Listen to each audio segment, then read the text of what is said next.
Dresden vloguna xoş gəlmisiniz. Burada artıq Berlindən çıxıram. Avtobus dayanacağındayam. Avtobusumuzu gözləyirik və avtobusumuza mindik. Hal-hazırda Dresdenə doğru yola çıxmışam, gedirəm. Və birdən hava başı söndü. Yağış, leysan, sel, hər bir şey olmağa başladı. Səyahətimi afford eləyə bilmək üçün təbii ki işləyirəm və artıq Dresdendəyik, çatdıq.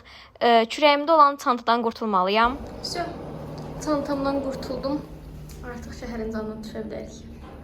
Şəhər məni karnaval, mahnılar, musiqilər, əyləncələrlə qarşıladı. Sən demə 14 may İsa'nın göyə yüksəliş günüymüş və bunları qeyd eləmək üçün belə bir karnaval, belə bir sərgi mi deyək, belə bir şeylər keçirirdilər və bütün mağazalar, marketlər, restoranlar bağlı idi. Sadəcə şəhərin mərkəzində olan bir-iki yer açıq idi.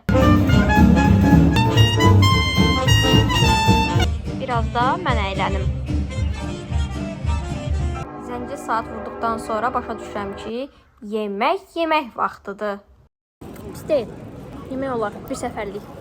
Yerli yemək yoxlayacağam deyə currywurst yedim və sadəcə yedim, heç bəyənmədim. Burada dururam, artıq düşürəm şəhərin digər tərəfinə, çayın sahilinə. Burada son dəfə gəzdiyim yerə baxıram və davam edirəm. Şəhərin görməli yerlərini görə-görə, şəhəri hiss edə-edə davam edirəm. Və zənci saat yenə çalır və biz Elba çayının sahilindəyik. Buranı dəhşət çox bəyəndim. Çox maraqlı idi və burada kilsənin yanına gəlmişəm. Eyni zamanda Martin Luther cənnət qəbzlərini ləğv eləyək deyirdi, düz eləyirdi, razı idim.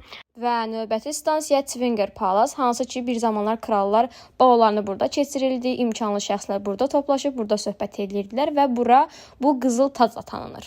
Şəhər haqqında, şəhərin tarixi yerləri haqqında ətraflı məlumatları YouTube vloqunda vermişəm. Əgər bunlar haqqında məlumat almaq istəyirsinizsə, sizi o videoya baxmağa dəvət edirəm. Bura isə şəhərin ən sevdiyim hissəsi idi. Küçə musiqisi, nağıllar aləmində hiss etdirən bu tikililər, buranın ab-havası həqiqətən məni çox təəccübləndirmişdi. Burada da özümü çəkməyə çalışıram, çünki heç kim məni çəkmir.